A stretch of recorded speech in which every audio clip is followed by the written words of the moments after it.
যেহেতু আমরা গরিব মানুষ, আমাদের পেটে ভাত নাই। যে যে গরম দিচ্ছে, এই গরমের মধ্যে যাত্রীরা বসতে পারতেছে না।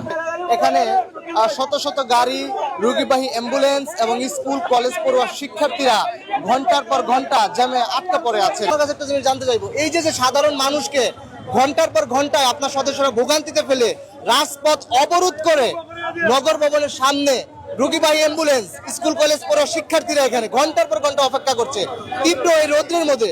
আপনি একজন বাবা, আপনি একজন কারোর ভাই, এভাবে আসলে রাস্তা অবরোধ করে নিজেদের দাবি দাওয়া আদায় করা কতটুকু যৌক্তিক? আমরা রাস্তা অবরোধ না করার জন্য আমরা ইতিপূর্বে স্মারকলিপি দিয়েছি, মানববন্ধন করেছি। আমরা চাই না, আমি এই শহর আমার, এই নগর আমার, এই নগর আমরা উড়ে আসি নাই। আমার নগরে আমি কোনো যানজট সৃষ্টি করতে চাইছিলাম না। হকাররা ব্যবসা করবে, এটা তাদের অধিকার এবং এটাই তাদের দাবি, কিন্তু সেই হকাররা যদি তাদের দাবি আদায় করতে গিয়ে সাধারণ মানুষকে বিপাকে ফেলে কিংবা বড় কোনো যানজট সৃষ্টি করে, তাহলে এর দায়ভার কি সরকার নিবে?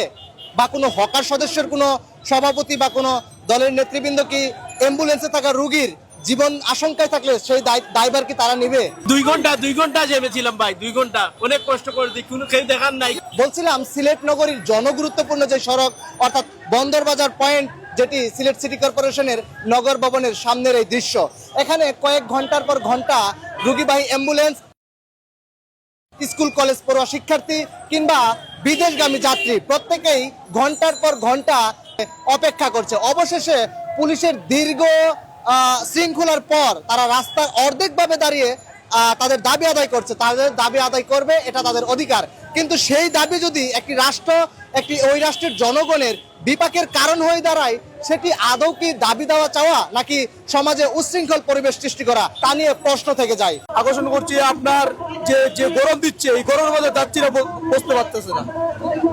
গরম, অতিরিক্ত গরম দিচ্ছে, গরমের মধ্যে আমাদের আটকায় রাখছে এখানে। তারা পরে সুযোগ করে দেওয়া হয়, যেটা রোড ম্যাপ করে দেওয়া হয় আইনের মাধ্যমে, যে এই রোড ম্যাপ মতন আমরা করে খাইতে পারি। আমাদের দাবি একটাই, আমরা রাস্তা তৈরি করে খাইতে চাই না, আমরা এই দেশের সৌন্দর্য চাই।